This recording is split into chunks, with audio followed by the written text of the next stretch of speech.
বিএনপির ভারপ্রাপ্ত চেয়ারম্যান তারেক রহমানের পক্ষে ক্যান্সার আক্রান্ত আরিফুল ইসলাম মালাকে সহায়তা দিয়েছে রাজশাহী মহানগর ছাত্রদল।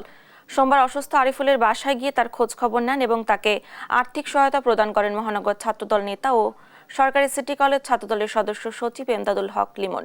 লিভার ক্যান্সারে আক্রান্ত মালা পেশায় আর্টিস্ট ও নাইট গার্ড ছিলেন। ছাত্রদল নেতা লিমন জানান, মাসে 3টা করে কেমোথেরাপি দিতে হয়। অর্থাভাবে তিনি ঠিকমতো কেমোথেরাপি নিতে পারছেন না। মালার 2টি শিশু সন্তান রয়েছে। পরিবারে তিনি একমাত্র উপার্জনক্ষম ব্যক্তি। তার জীবন বাঁচাতে সকলের সহযোগিতা প্রয়োজন।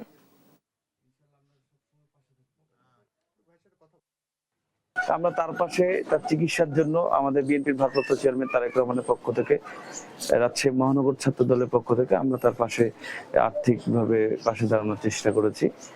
আরিফুল ইসলাম মালা তিনি একজন আর্টিস্ট ছিলেন। তিনি লেখালেখি করেন, দেওয়ালে আর্ট করতেন।